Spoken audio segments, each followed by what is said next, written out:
तो पहली अग्नि परीक्षा है और इसी पर चर्चा करने के लिए हमारे साथ कुछ मेहमान जुड़े हुए हैं जिनका मैंने आपको परिचय कराया था। एक और मेहमान मेरे साथ जुड़े हुए हैं, परमवीर जी वरिष्ठ पत्रकार हैं।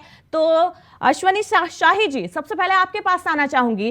अग्नि परीक्षा है आज, आपके लिए तो बड़ी अग्नि परीक्षा है क्योंकि सौराष्ट्र की भी सीट शामिल है और 2017 में बीजेपी ने सौराष्ट्र में जैसा प्रदर्शन किया था उसको शायद आप याद भी ना करना चाहे। तो इस बार कितनी तैयारी है आपकी और क्या लग रहा है, आप कैसा रहेगा, कितनी अग्नि परीक्षा के लिए आप तैयार हैं और क्या लग रहा है यहां पर जनता जो है वो आपको इस बार फिर से विश्वास जताएगी बीजेपी पर? अश्विनी जी। भारतीय जनता पार्टी के लिए हर चुनाव अग्नि परीक्षा है जी। भारतीय जनता पार्टी अपने हर चुनाव को, चाहे वो निकाय चुनाव हो और चाहे वो लोकसभा का चुनाव हो, बहुत मजबूती से, बहुत गंभीरता से लेते हुए आगे बढ़ती है। जी, तो क्या लग रहा है आज आपको? हम नहीं करना चाहते हैं क्योंकि उनके लोग जो है क्या कर रहे हैं, हम अपने दल से मतलब रखते हैं। सौराष्ट्र में हम 33 सीट जीते, 33 सीट 54 में से जीते थे हम लोग पिछली बार जी। तो इसमें याद न करने वाली पूजा जी कोई ऐसी बात नहीं है। लेकिन इस बार आपको जरूर हम बताना चाहेंगे कि सौराष्ट्र और बढ़िया काम करने जा रहा है, बहुत शानदार काम करने जा रहा है। सौराष्ट्र में, कच्छ में, सौराष्ट्र में जो हम लोगों ने विकास का काम किया है, कच्छ को जैसे कांग्रेस की सरकारों ने छोड़ दिया था कि वो बेकार जमीन है, आज पूरे विश्व से पर्यटक वहां आते हैं। बिल्कुल अश्विनी जी, आप कह रहे हैं आपने विकास का काम किया है। प्रेम कुमार जी, आपके पास आना चाहूंगी, आपसे मेरा सवाल है, सही कह रहे हैं ये कि विकास का काम किया है और विकास के मुद्दे पर बीजेपी चुनाव लड़ रही है। तो सौराष्ट्र की अगर हम बात करें तो सौराष्ट्र में इस बार बीजेपी का प्रदर्शन कैसा रहने वाला है? क्या 2017 के जैसा ही कांग्रेस टक्कर दे पाएगी?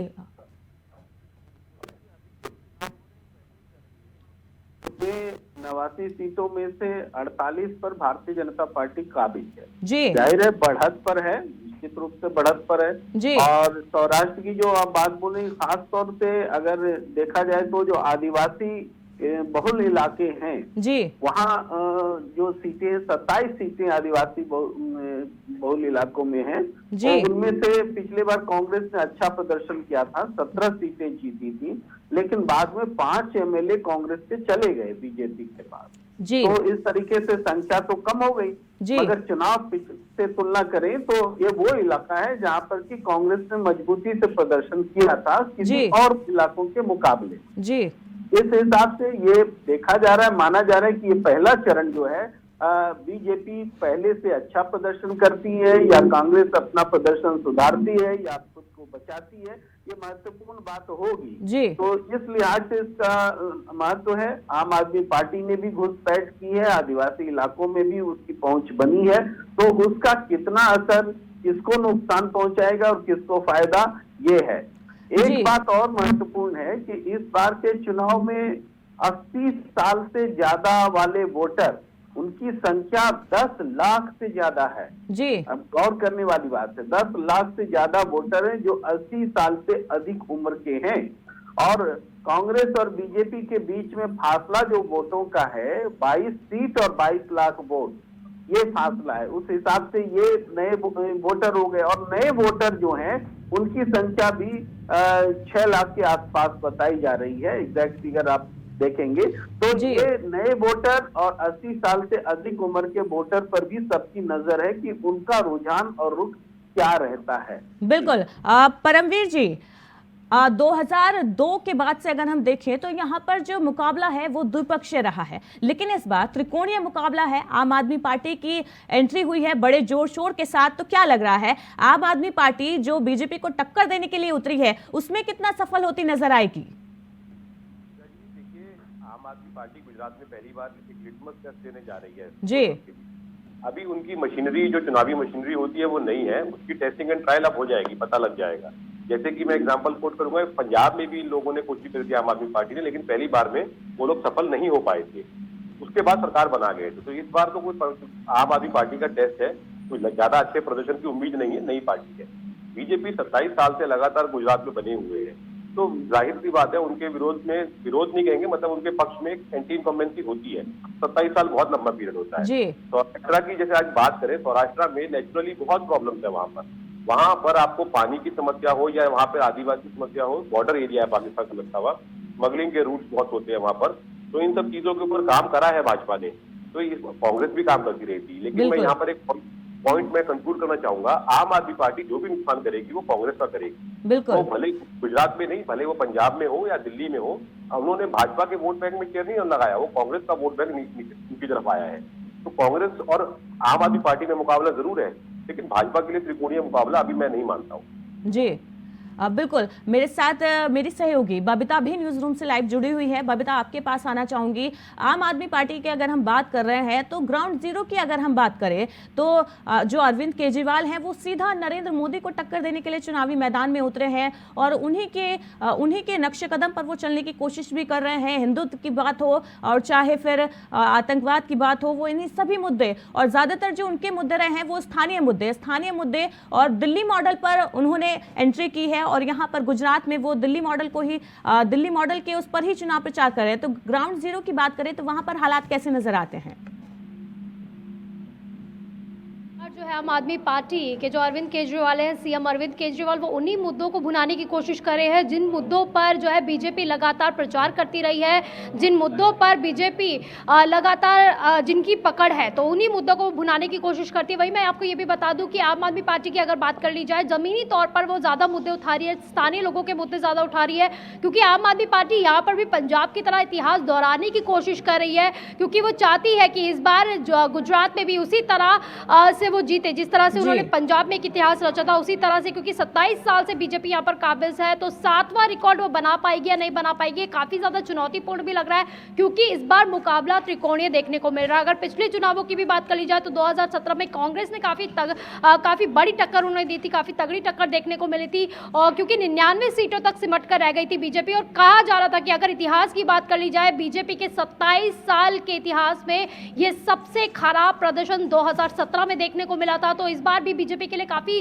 ज्यादा चुनौती है। तो आम आदमी पार्टी की पहले मैं बात करना चाहूंगी, क्योंकि सीएम अरविंद केजरीवाल ने ताबड़तोड़ यहाँ पर रैलियां भी किया, जनसभा को संबोधित भी किया, और इसी बीच उन्होंने दिल्ली मॉडल की खासकर बात की है।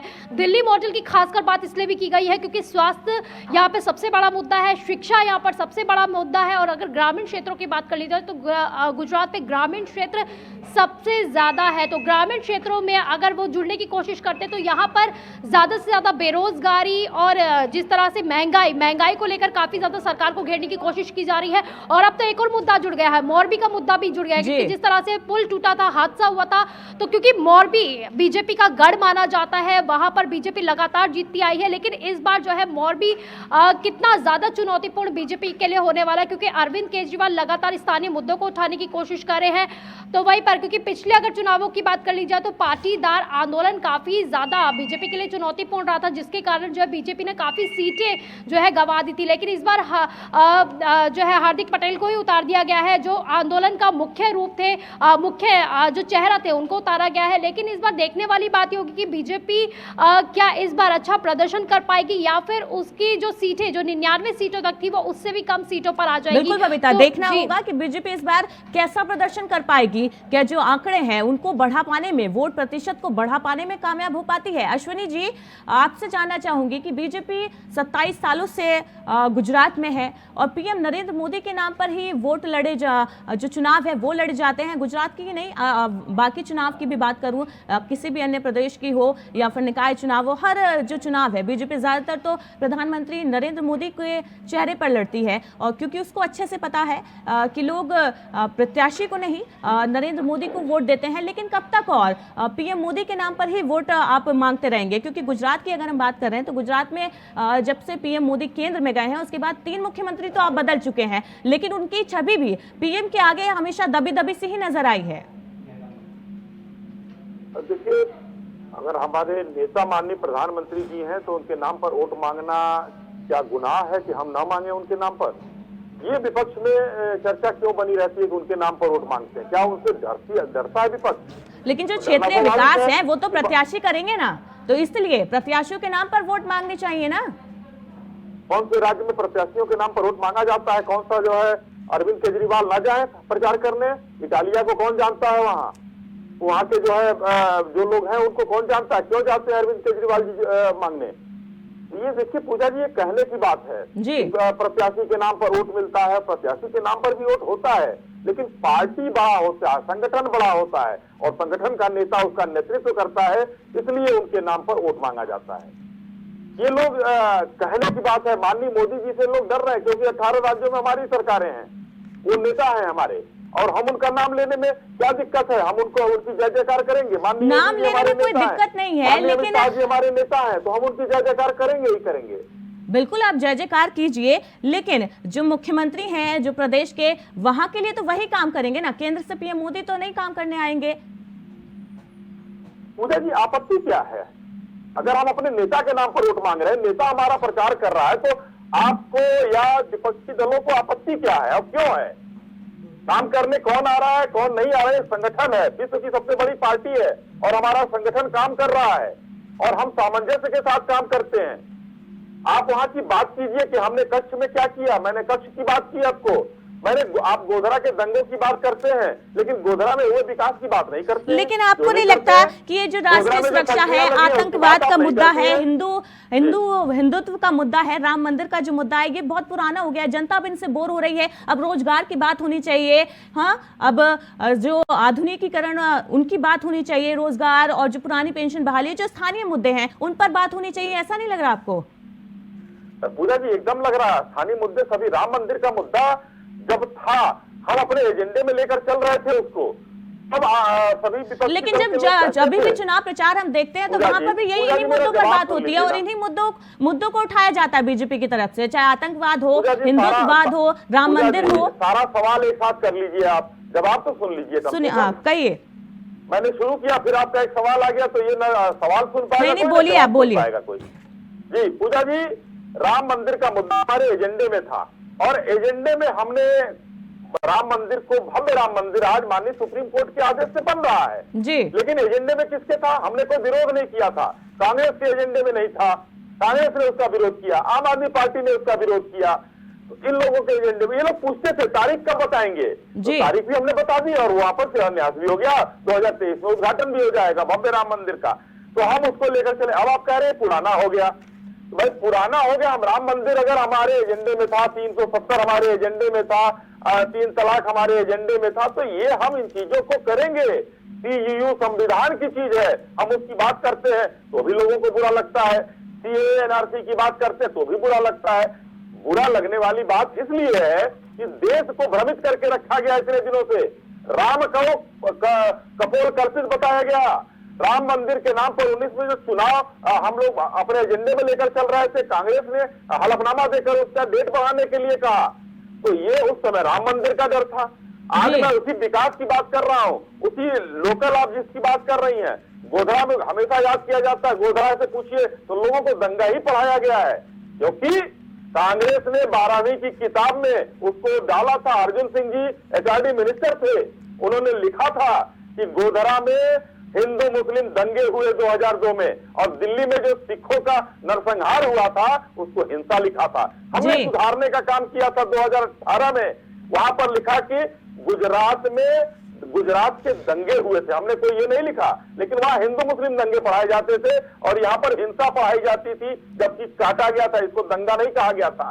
तो ये लोग भ्रमित करने का काम करते थे। आज गोधरा में जाकर देखिए, चतुर्दिक विकास हुआ है, बड़ी बड़ी फैक्ट्रियां लगी हैं, पंचमहल जिला का वो है और वहां का विकास देखिए आप। लेकिन आज गोधरा क्यों याद किया जाता है? 2002 आप विकास की बात कर रहे हैं, लेकिन उसके बावजूद भी जो अरविंद केजरीवाल है वो तो कह रहे हैं कि विकास हुआ ही नहीं है गुजरात में, और इसलिए वो रोजगार का मुद्दा लेकर आए हैं। जमीनीकरण, जो अवैध भूमाफियाओं का, उनका मुद्दा उन्होंने उठाया है। रोजगार का जो अहम मुद्दा, सबसे बड़ा मुद्दा उठाया है। अरविंद केजरीवाल जी को देश के 2 राज्यों ने शायद वोट देकर उनको बना दिया नेता, लेकिन मैं जानता हूं गुजरात की प्रबुद्ध जनता है, उनकी पोल खुल रही है।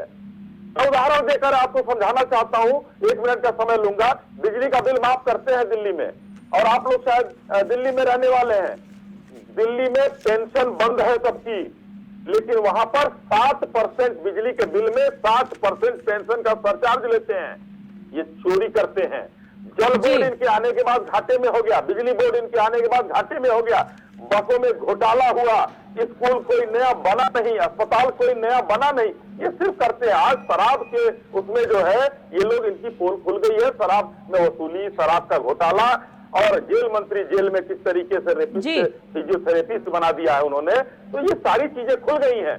और मैं आपको हिमाचल ले चलना चाहता हूँ आधे मिनट के लिए कि हिमाचल के चुनाव में अश्विनी जी न्यूज़ से मेरे साथ बबीता है और बबीता भी आपसे सवाल करना चाहती हैं। जी बबीता। जी बिल्कुल अश्विनी जी की मैंने बात सुनी है, काफी उन्होंने मुद्दों पर बोला है कि अगर पीएम नरेंद्र मोदी का चेहरा लाया जाए उसमें क्या गलत है, और साथ ही साथ उन्होंने ये भी कहा है कि राम मंदिर का मुद्दा क्यों नहीं उठाना चाहिए। तो मैं अश्विनी जी से सीधे सवाल पूछना चाहूंगी कि क्या सिर्फ यूपी का ही मुद्दा है उनके पास जो वो अब स्थानीय लोगों के सामने पेश करे, क्योंकि स्थानीय मुद्दों को क्यों नहीं उठाया जा रहा है। दूसरी बात यह है कि अगर पीएम नरेंद्र मोदी ही चेहरा है तो स्थानीय लोगों को क्यों आगे नहीं किया जा रहा है। भूपेंद्र पटेल पे क्या वो उनको भरोसा नहीं रह गया है, क्योंकि स्थानीय लोग ही है जो अपना वोट लेके आ सकते हैं, ऐसे तो वो अपनी क्षेत्र की सीटें ही हार जाएंगे। तो साथ ही साथ ये भी सवाल इनसे बनता है कि मोरबी मॉडल, क्योंकि आम आदमी पार्टी अगर दिल्ली मॉडल की बात कर रही है, गुजरात मॉडल की आप भी बात करते हैं, दूसरी तरफ जो है अब मोरबी मॉडल भी जुड़ गया है, इसकी क्या, इस पर क्या कहेंगे आप? पूजा जी पूरा सुन नहीं पाया, उन्होंने मोरबी का और उत्तर प्रदेश और दिल्ली की कुछ बात की शायद, यही जी जी मैं जवाब देना चाहता हूँ। मोरबी जो है दुखद हादसा था, वो उसकी संवेदना जो है पूरे देश के लोगों के लिए है, लेकिन एक भ्रष्ट, एक बेईमान आदमी मोरबी की बात कर रहा, मोरबी कितनी बार गया वो आदमी, जरा पूछिए। अरविंद केजरीवाल जी अगर मामला उठा रहे हैं, कितनी संवेदना उनके मोरबी के मृतक के परिवार से मिलने कौन गया उनका? अरविंद केजरीवाल गए, मनीष सिसोदिया गए, संजय सिंह गए, कोई गया हो तो बता दीजिए। संवेदना टेलीविजन पर बैठकर और चुनाव सभाओं में नहीं दिखाई जाती है। उत्तर प्रदेश का मॉडल हम क्यों न बताएं? उत्तर प्रदेश का राम मंदिर, भव्य राम मंदिर उत्तर प्रदेश में बन रहा है। कभी आप अयोध्या आइए पूजा जी, मैं आपको घुमाता हूँ। अगर 100 बसें खड़ी होंगी सर, मोरबी हादसे पर संवेदनाएं व्यक्त करते रहेंगे और जांच तो अभी तक कुछ सामने निकल कर आई नहीं है कि उस हादसे का जिम्मेदार कौन था। प्रशासन आपका है, जबकि तो पूजा जिम्मेदारी तो मोरबी आपकी बनती बीजेपी है। का गढ़ माना जाता है। दो सवाल एक साथ आए हैं, कुछ पीछे से बबीता जी का भी सवाल था, उसको भी दोहरा दीजिए तो जवाब दे देता हूँ।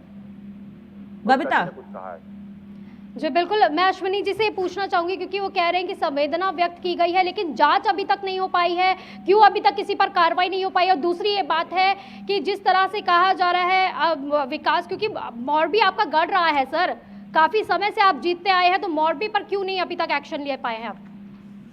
बबीता जी, संवेदना का विषय है और हमारे लिए संवेदना पहले है वहाँ के लोगों के प्रति। माननीय मुख्यमंत्री जी तुरंत पहुंचे थे, 20 मिनट में पहला व्यक्ति अस्पताल पहुंचा दिया गया था, और मोरबी हमारा गढ़ रहा है, मोरबी में फिर हम चुनाव जीत रहे हैं और भारी मतों से। लेकिन अभी तक आप ये नहीं बता पाए कि 135 लोगों की जो जान गई है उसका जिम्मेदार कौन है? इतनी आतुरता क्यों है, इतनी आतुरता क्यों है, जरा बताइए। मेरा जवाब भी नहीं सुन। क्यों जांच में आतुरता नहीं होनी चाहिए, आपको नहीं लगता? नहीं, हम लोग दूर दूर बैठे हैं पूजा जी, और इतनी आतुरता अगर है तो यानी कि कोई मतलब और सर दूर दूर बैठे हैं तो क्या काम नहीं होगा, कार्रवाई नहीं होगी? अब तक तो चुनाव नजदीक है, इसीलिए हाथ से सही, लेकिन कार्रवाई हो जानी चाहिए थी। इस तरीके से सवाल का मतलब को जवाब का भी समय देंगी कि काम ही का यही काम करा देगी एजेंडा चलाकर? आप लोग जवाब सुनिए उसका और धैर्य से सुनिए। जब सवाल पूछा है तो जवाब सुनिए धैर्य से। बिल्कुल बोलिए, आप, हम सुन रहे हैं आपके जवाब। सुनिए हमारा, मैं तो मुद्दे से आप भटकाने की कोशिश ना कीजिए ना, जवाब जो पूछा गया, जो सवाल पूछा जा रहा है उसी पर जवाब दीजिए। अरे उसी पर जवाब दे रहा हूँ। आपकी बातों का लाइन बाय लाइन मेरा इंटरोगेशन कर रही है, या यहाँ पर हमारा डिबेट कराने बुलाई है आप? जी बता दीजिए मुझे, मेरा इंटरोगेशन हो रहा है या यहाँ पर उसके लिए बुलाया आपने? प्रेम कुमार जी क्या कहना चाहेंगे आप अश्विनी जी की बातों का? प्रेम जी इंटरोगेशन हो रहा है तो भाग क्यों रही है आप भागिए मत। इंटरोगेट कर रही है मुझे या हमसे जो है? हम नहीं भाग रहे हैं सर, हम तो बैठे हुए हैं और आपसे सवाल का जवाब चाह रहे हैं। आप भाग रहे हैं, आप मुद्दे से भटकाने की कोशिश कर रहे हैं। मैं मुद्दे से नहीं भटका रहा हूँ, आप बीच में कूद कर सवाल कर रही है। पहले मेरा जवाब खत्म हो, सवाल पूछने के लिए ही तो मैं यहाँ पर हूँ। आपके हर सवाल का जवाब प्रेम जी आप जवाब दीजिए अश्विनी जी की बातों का। आपको एजेंडा नहीं चलाना, आप आराम से हमसे सवाल। अश्विनी जी ठीक है, अब प्रेम जी का जवाब सुन लेते हैं हम, उसके बाद आपके पास आएंगे। अश्विनी जी शायद इस वजह से नाराज हुई कि उनको बोलने का वक्त नहीं जी लग रहा है क्वेश्चन आ रहा ये हो सकता है। थोड़ा सा आपस में हम लोग तालमेल बिठा सकते हैं जी, जवाब ही तो लेना है। बिल्कुल हम भी सवाल करेंगे, आप भी करेंगे, देखिए, बीजेपी से सवाल आज ज्यादा होंगे। बीजेपी 27 साल से सत्ता में है, तो सवाल तो बीजेपी से होंगे और उनको जवाब देना भी पड़ेगा। लेकिन हम थोड़ा सा बोलना चाहते हैं आम आदमी पार्टी को लेकर के। हमारे साथी अभी परमवीर सिंह जी भी कह रहे थे और ये बात होती कि आम आदमी पार्टी का परफॉर्मेंस क्या रहेगा, कैसा रहेगा। हम ये कहना चाहते हैं कि आम आदमी पार्टी कोई बहुत बड़ा फैक्टर नहीं है, तो वो क्यों लगातार राजनीतिक दलों के निशाने पर है। क्यों भारतीय जनता पार्टी ने आम आदमी पार्टी पर लगातार हमले किए हैं, एक बात। और दूसरी बात यह है कि अगर आम आदमी पार्टी कांग्रेस का वोट ही काट रही है, बीजेपी का वोट नहीं काट रही है, तो कांग्रेस के नेताओं को कभी आपने सुना क्या गुजरात में कि आम आदमी पार्टी के खिलाफ वो बयान दे रहे हो, क्या उनको निशाने पे बना रहे? यानी दो बातें हैं, एक तो बीजेपी को आम आदमी की ज्यादा चिंता है और दूसरा कांग्रेस को आम आदमी की चिंता नहीं है, ऐसा दिख रहा है जी। तो कुल मिलाकर के बात यह है कि एक राजनीतिक दल अगर गुजरात में प्रवेश कर रहा है, अपना इम्पैक्ट दे रहा है, तो इसका मतलब ये नहीं है कि किसी एक पार्टी के वोट बैंक पर वो खड़ा हो जाएगा। उसका प्रभाव जब बहुमुखी होगा तभी वो पार्टी आगे बढ़ेगी। अगर सर्वे में ये कहा जा रहा है कि 15 से 20% वोट मिल जाएंगे आम आदमी पार्टी को, तो वो ऐसा नहीं कि सिर्फ कांग्रेस के वोट होंगे, वो वोट दूसरी पार्टियों के भी होंगे। इसलिए ये बहुत महत्वपूर्ण फैक्टर होगा कि आम आदमी पार्टी गुजरात चुनाव में कितना वोट और किन क्षेत्रों से, शहरी क्षेत्रों से और ग्रामीण क्षेत्रों से कितना वोट लाती है, उसका असर दोनों पार्टियों पर पड़ेगा, कांग्रेस और बीजेपी दोनों पर पड़ेगा। ये आम आदमी पार्टी का इम्पैक्ट है जो देखने वाला है। मैं एक चीज मार्क कर रहा था, अभी जो आपने वोट परसेंटेज दिखाए हैं उसमें जो 7.25% वाला इलाका है या 7% से ज्यादा वोटिंग वाला इलाका है, जो अभी तक के 9 बजे तक का डाटा है उसके मुताबिक, वो दोनों इलाके वहां हैं जहां पिछली बार कांग्रेस ने बहुत अच्छा परफॉर्म किया था। अभी इसको समझना बहुत जरूरी है कि इसका क्या मतलब है। क्या बाकी इलाकों में वोट प्रतिशत का कम होना वो उसका मतलब बीजेपी के खिलाफ है, या फिर कांग्रेस वाले इलाके में वोट का ज्यादा होना क्या कांग्रेस के खिलाफ या उसके फेवर में, इसको एनालाइज करना पड़ेगा। ये लेकिन बहुत इनिशियल बातें हैं, अभी हमें आंकड़ों को और देखना होगा। बिल्कुल। अब परमवीर जी, आपसे जानना चाहूंगी, आपको क्या लगता है, राजनीतिक विश्लेषक हैं आप, उस हिसाब से बताइए कि कांग्रेस का जो प्रदर्शन है, सक्रियता भी चुनाव में बड़ी कम नजर आई है। राहुल गांधी की अगर हम देखें तो वो फिलहाल भारत जोड़ो यात्रा में बिजी ज्यादा नजर आए हैं। गुजरात चुनाव में भी उनकी 1-2 ही रैलियां मतलब की है उन्होंने, जनसभाएं वगैरह। तो जो कांग्रेस का जो प्रदर्शन है वो आम आदमी पार्टी को कितना फायदा पहुंचा सकता है? पूजा जी देखिए, हर एक स्टेट की ना एक मतलब नेचर होती है, बेसिक नेचर होती है। जैसे पंजाब को अगर ले, पंजाब एक एग्रीकल्चरिस्ट स्टेट है, वहां पर हिमाचल टूरिज्म के ऊपर है। गुजरात सदियों से व्यापारियों का स्टेट कहा जाता है, बहुत पुराने समय। तो यहाँ पर जैसे अरविंद केजरीवाल जी मॉडल लेकर आए थे, दिल्ली मॉडल का उन्होंने नाम लिया कि भाई पुरानी आपको कि हम पेंशन देंगे, हम आपको बिजली का बिल माफ देंगे, ये माफ देंगे। गुजरात के अंदर समृद्ध पैसे वाले लोग, मैं सीधे सीधा बोलना चाहूंगा, बहुत बड़े बड़े व्यापारी जो अरबों रुपए का कारोबार करते हैं, वैसे व्यापारियों की बहुत बड़ी संख्या है। सूरत हुआ, अहमदाबाद हुआ, बहुत हीरे का व्यापारी होते हैं यहाँ पर। तो ये दिल्ली का मॉडल यहाँ पर कामयाब नहीं हो पाएगा जी। इसी वजह से आप ये देखिएगा। और दूसरा, एक हिंदुत्व की लेबोरेटरी कहा जाता है गुजरात में, आज से नहीं सदियों से कहा जाता है। शुरू से गुजराती आदमी हिंदुत्व के लिए प्रखर, जैसे आप देखेंगे वहां पर भी कश्मीर के अंदर झंडा फहराने वाले जो लोग थे लाल चौक। बिल्कुल परमवीर जी, गुजरात दिल्ली मॉडल तो बाद में आया है, गुजरात मॉडल जो है वो तो उससे पहले से ही पॉपुलर रहा है, उससे पहले से ही पॉपुलर रहा है। तो अब आती है मुद्दे की बात यहाँ पर, तो इस वजह से जैसे अब आएगा, अब आप ये देखिएगा एक एग्जाम्पल, वहां पे गोधरा में इस बार असदुद्दीन ओवैसी की एआईएम ने अपना कैंडिडेट खड़ा करा है। तो ये एक तरीके से पोलराइज करने की कोशिश करी जा रही है। अब आम आदमी पार्टी की चुनावी सभाएं होती हैं, इनका बड़ा एक वायरल हुआ था वीडियो, पंजाब के मुख्यमंत्री जा रहे हैं निकलते हुए शहर में, तो उनके साथ लोग ही नहीं है वहां पर। जी। लोगों के साथ कनेक्ट जो नहीं बना पाया ना आम आदमी पार्टी ने, जो एक विपक्ष की यही तो कमजोरी रही है कि लोगों के साथ कनेक्शन कमजोर रहा है और उसी का फायदा बीजेपी को मिलता है। एग्जैक्टली पूजा जी, मतलब ये मैं उसमें एक बात पॉइंट आउट करना चाहूंगा, रैली के अंदर कैमरास ज्यादा होते हैं, रैली को सुनने वाले लोग कम होते हैं जी। तो और बीजेपी के साथ में ये उलट होता है, ये कोई भी देख सकता है, टीवी के ऊपर भी हम देख सकते हैं अपने आप से।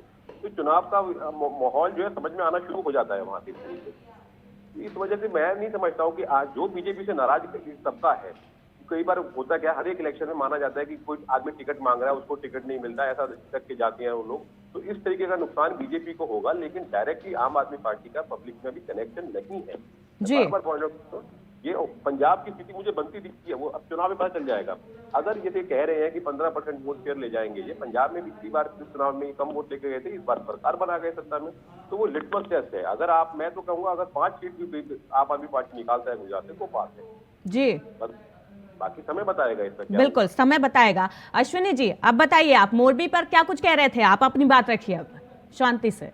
मैं ये कह रहा था कि मोरबी हादसा एक संवेदनशील मुद्दा है और हम लोग इसको जो है आपका सवाल था कि क्या कार्यवाही जी, उसमें इनिशियल स्टेज से संस्थाएं काम कर रही हैं, पुलिस वहां काम कर रही है, जो लोग पकड़े जा रहे हैं उनसे साक्ष्य जुटाया जा रहा है। अगर कोई भी अपराधी होगा, ये सरकार पहले कह चुकी है, चाहे जो जिस लेवल का हो, गिरफ्तारियां तुरंत हुई थी, जिस लेवल का हो। अब मीडिया और विपक्ष के कहने से संस्थाएं काम नहीं करती हैं, वो विपक्ष का काम है हल्ला मचाना, मीडिया का काम है जानना कि क्या हुआ। तो मीडिया, आप लोगों के कैमरे वहां है, वहां पर प्रशासन आपको बताएगा कि बिल्कुल सर, आपने सही कहा कि मीडिया का काम है जानना, तो वही तो मैं जानना चाह रही हूँ कि प्रशासन इस मौतों पर मुझे तो गंभीर नजर नहीं आया, क्योंकि जो मामले की जांच अब तक हो जानी चाहिए थी, जो दोषी है इस हादसे का वो अब तक सलाखों के पीछे होना चाहिए था। लेकिन अगर हम देखें तो दोषी का तो अब तक पता ही नहीं है कि कौन जिम्मेदार था। तो ये गले की फांस बनेगा, ये आप ही के लिए नुकसानदायक होगा, गले की फांस आप ही के लिए बनेगा ये मुद्दा गुजरात में। चलिए नहीं, मैं गले की फांस क्या बनेगा वो तो मैं बताऊंगा, और क्या नहीं बनेगा ये भी। लेकिन आपने कैसे तय कर लिया कि कौन मुख्य आरोपी है? ये मीडिया तय करेगा या पुलिस और वो करेगी? आपने कैसे तय कर लिया? लेकिन पुलिस की जांच तो हम जानते हैं ना सर, पुलिस की जांच में तो समय लगता है। तो फिर ये सवाल क्यों कि मुख्य आरोपी आपने कैसे डिसाइड कर दिया? क्या मीडिया मुख्य आरोपी बताएगा? क्या मीडिया जानता है कि किसने वो किया है? तो मीडिया अगर जानता है तो न्यायालय है, एक PIL दाखिल करिए, सुप्रीम कोर्ट में तो खूब सुना जा रहा है। मैं सिर्फ इतना कहना चाह रही हूँ कि प्रशासन को नहीं लगता कि प्रशासन को आदेश देने चाहिए थे कि जल्द से जल्द मामले की जो जांच है वो सामने आए, ये है मेरा कहना। कैसे आप ये बताइए कि 5 करोड़ से ऊपर केस जो है सुप्रीम कोर्ट में लंबित हैं जी, मतलब, तो आप मीडिया कैसे, किसको आदेश देना चाहेंगे कि वो जल्दी से जल्दी निस्तारित कर दिए जाएं? संस्थाएं अपना काम कर रही है पूजा जी, भरोसा रखिए। हड़बड़ी आप करेंगी जी। किस केस का जो है 1 महीने में। चलिए आप कह रहे हैं तो हम भरोसा रख लेते हैं। चलिए दूसरे मुद्दे की अगर हम बात करते हैं, गुजरात में शराबबंदी है, उसके बाद भी आए दिन अवैध शराब पकड़ी जाती है। पिछले साल की बात करें तो अब नकली शराब से कई मौतें भी सामने आई थी। और इसके अलावा जो पोर्ट हैं, जो पोर्ट्स पर कई हजार करोड़ ड्रग्स पकड़ने का मामला सामने आया है। एक तो अगर कोई एक्टर का बेटा होता है, उसके पास कुछ ग्राम ड्रग्स पकड़ी जाती है तो उसको 1 महीने की जेल काटनी पड़ती है। लेकिन जो पोर्ट है वहां पर कई हजार करोड़ की ड्रग्स पकड़ी गई, लेकिन अभी तक उस मामले में भी जांच कुछ सामने नहीं आ पाया है। कौन उसका मालिक था, कुछ उसमें भी जांच ढीला रवैया है, उस जांच में भी।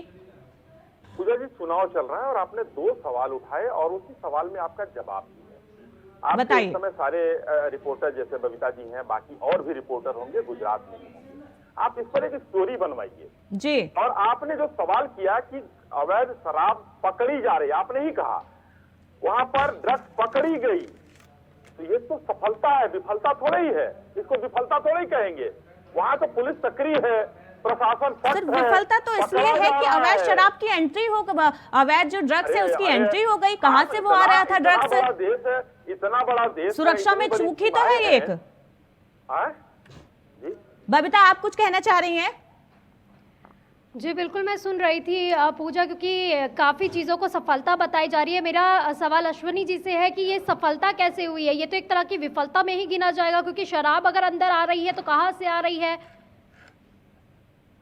देखिए, अंदर आ रही है, कहां से आ रही है ये विषय है, लेकिन सरकार जो है सक्षमता से, प्रशासन सक्षम है, प्रशासन चौकन्ना है कि अंदर आ रही है तो तुरंत पकड़ रहा है, चाहे बॉर्डर पर पकड़ रहा हो या प्रदेश के अंदर पकड़ रहा हो, प्रशासन चौकन्ना है। पोर्ट पर अगर ड्रग्स पकड़ी जाती है तो पकड़ने के लिए इसका मतलब है कि प्रशासन चौकन्ना है। क्यों नहीं आतंकवादी कोई घटना होती है वहां, प्रशासन चौकन्ना है। आप देखिए हर जगह आतंकवादी घटनाएं हो जाती हैं, गुजरात में नहीं होती है। गुजरात पाकिस्तान से लगा हुआ नहीं है, प्रशासन वहां चौकन्ना है। 2002 के बाद कोई दंगा नहीं हुआ, कोई बड़ा अपराध नहीं हुआ, और दिल्ली में 2015 के बाद दंगे चालू हो गए। अब बताइए, आए हैं केजरीवाल जी, दंगे चालू हो गए, वहां दंगे 2002 के बाद बंद हो गए। तो ये प्रशासन की सफलता है, पुलिस का इकबाल बुलंद है कि वो वहां पर पकड़ रहे हैं, कोई चीज को आने नहीं दे रहे हैं, प्रदेश में नहीं घुस तो रहा है। अश्वनी जी, आपको लगता है कि इस बार चुनौती नहीं है बीजेपी के सामने कोई भी? मोरबी पर आपने घेरना चाहा, वो अश्वनी जी, आपका फाइनल कमेंट जानना चाहूंगी। पहले फेज का आज चुनाव है, दूसरे चरण की अगर हम बात करें तो क्या तैयारी है आपकी? हमारी पूरी तैयारी, दूसरा चरण, पहला चरण, सबकी तैयारी है। देखिए किस तरीके से भीड़ हो रही है, कुछ लोग पहुंचे हैं। हाँ, एक चीज जरूर तय हो जाएगा, जैसे प्रेम जी ने कहा कि वहां पर जो है भाजपा क्यों आम आदमी पार्टी की बात कर रही है। देखिए प्रेम जी, लोकतंत्र है, जितने लोग आएंगे हम बात करेंगे। हम राजनीतिक दलों को उतनी गंभीरता से लेते हैं, राहुल जी की तरह नहीं। 17 मिनट का भाषण उन्होंने दिया, कोई पूछ तो नहीं रहा गुजरात में उनको, लेकिन उस 17 मिनट का भाषण, प्रेम जी आपसे स्पेशली मैं कह रहा हूँ, आप सुनिएगा जी। एक लाइन भी वोट की अपील नहीं। प्रेम कुमार जी, आप क्या कहना चाहेंगे? अग्नि परीक्षा है बीजेपी के लिए, कितनी बड़ी अग्नि परीक्षा है ये आज का चुनाव? देखिए, अब तो चुनाव प्रचार खत्म हो चुका, पहले चरण की तो आज वोटिंग हो रही है जी, और इसमें निश्चित रूप से अब फल आने की बात है, किसने कितना प्रचार किया। लेकिन इस चुनाव में जो मुद्दे रहे, वो उन मुद्दों को देखा जाए तो निश्चित रूप से कांग्रेस ने जो जमीनी स्तर पर प्रचार किया, जिस बारे में नरेंद्र मोदी जी ने कहा था कि कांग्रेस के लोगों से सावधान रहना, वो अंदर अंदर प्रचार कर रहे हैं, या फिर जी अमित शाह जी ने कहा कि प्रेम जी, समय की कमी है, मैं आपको रोकना चाहूंगी। परमवीर जी, आपके पास आना चाहूंगी, आपसे जानना चाहूंगी क्या लग रहा है कि इस बार आम आदमी पार्टी गुजरात में कोई चमत्कार करेगी, या फिर बीजेपी अपना जो शासन है वो दोहरा पाएगी, या फिर कांग्रेस का जो वनवास है सत्ता का वो खत्म हो जाएगा? छोटा सा जवाब चाहूंगी आपसे। पूजा जी, देखिए, मेरे को लगता नहीं है कोई भी बहुत बिल्कुल यू टर्न वाला परिणाम नहीं आने वाला। सरकार बीजेपी की ही बन जाएगी। हाँ, ये देखना जो होगा कि सीटें बढ़ जाती हैं, आम आदमी पार्टी भी कुछ देती है और सीटें बढ़ा पाती है कांग्रेस जी, वो पॉसिबिलिटी है, लेकिन सरकार तो बीजेपी की ही बनती दिखाई दे रही है। बस आम जनता को चाहिए कि वोटिंग परसेंटेज हमारा एक ऐसा कॉमन, हमारा वोटिंग बहुत ज्यादा 90% ऊपर जाना चाहिए जी। समय की कमी है, इसलिए मैं आपको रोकना चाहूंगी। आप सभी मेहमानों का हमारे साथ जुड़ने के लिए बहुत बहुत शुक्रिया। अश्वनी जी, प्रेम जी, परमवीर जी, आपका बहुत बहुत शुक्रिया हमारे साथ जुड़ने के लिए। तो विधानसभा चुनाव के पहले चरण का आज चुनाव हो रहा है। 89 सीटों पर, 19 जिले की 89 सीटों पर मतदान हो रहा है, जिसके लिए जो जनता है बढ़ चढ़कर मतदान के इस लोकतंत्र के इस महापर्व में हिस्सा ले रहे हैं।